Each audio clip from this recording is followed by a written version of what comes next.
এক ছিল উল্টো গ্রাম। এই গ্রামে থাকতো দুই ধর্মের মানুষ। এক ধর্মের মানুষ যদি দক্ষিণ দিকে যেত, আরেক ধর্মের মানুষ যেত উত্তর দিকে। এক ধর্মে পুরুষেরা জীবিকা নির্বাহের জন্য বাইরে কাজে যেত, আর গৃহবধূরা বাড়িতে রান্না বান্না করত। অপরদিকে অন্য ধর্মের লোকেদের পরিবারে পুরুষেরা থাকতো বাড়িতে রান্না করার জন্য, আর মহিলারা যেত জীবিকা নির্বাহের উদ্দেশ্যে কাজের জন্য। কেউ বা মাঠে চাষ করতে যেত, কেউ বা অন্যের বাড়িতে দিনমজুর খাটতে যেত। তাহলে আমাদের আজকের গল্প শুরু করা যাক। আর বন্ধুরা, তোমরা যারা আমাদের চ্যানেলটিকে সাবস্ক্রাইব করোনি তারা একটু প্লিজ সাবস্ক্রাইব করে দাও।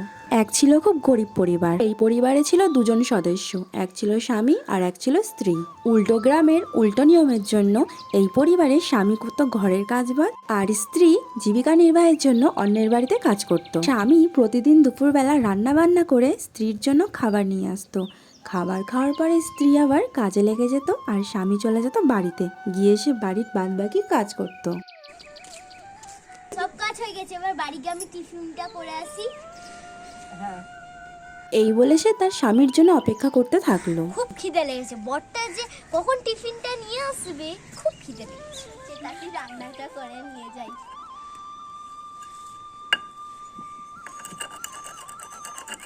রান্নাটা হয়ে গেছে, যাই বউকে গিয়ে খাইয়ে দিয়ে আসি। উফ বাবা গো,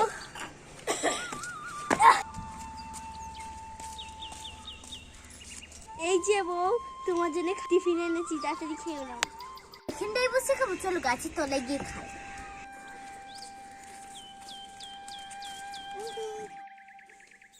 এই তো গাছ, এখানে বসে খাবে? হ্যাঁ চলো চলো খাই।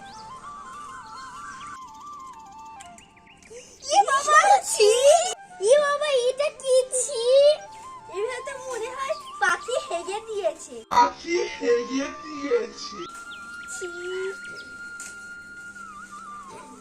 চলো এখান থেকে চলে যাই, চলো।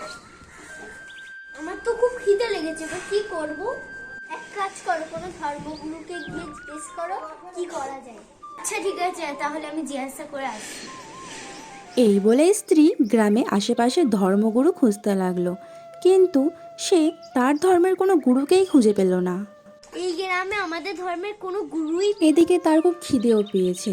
তারপরে সে বুদ্ধি করলো, নিজের ধর্মের গুরুকে পেলাম না তো কি হয়েছে, অন্য ধর্মের গুরুর কাছে গিয়ে পরামর্শ নেব। ওই যে একটা ধর্মের গুরু, কিন্তু মনে হয় অন্য ধর্মের গুরু।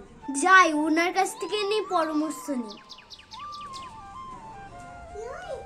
বলবে কি আমাকে?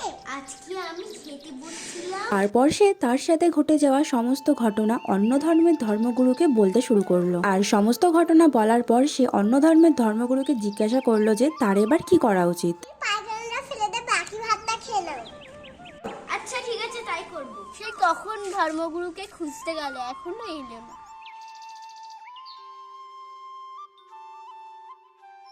কি হলো, কি খোঁজ নিয়ে এলে? ধর্মগুরু বলেছে কি গুটা ফেলে দিয়ে ভাতটা খেয়ে নিতে, তাহলে খাও। কিন্তু স্ত্রী পাখির বিষ্টটা ফেলে না দিয়ে পাখির বিষ্টটাই খেয়ে নিল। এটা তুমি কি করলে? গুটা কেন খেলে? তুমি তো অন্য ধর্মের গুরুকে জিজ্ঞাসা করেছিলে। তুমি তো জানো অন্য ধর্মের লোকেরা যা করে তার আমরা উল্টো করি। হ্যাঁ আমি তো জানি, তাই উনি গুটা ফেলতে বলেছে, আমি গুটা খেলি।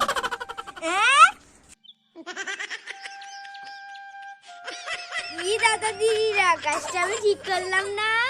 তোমরা কিন্তু অনেকেই ভিডিও দেখো, কিন্তু সাবস্ক্রাইব করো না।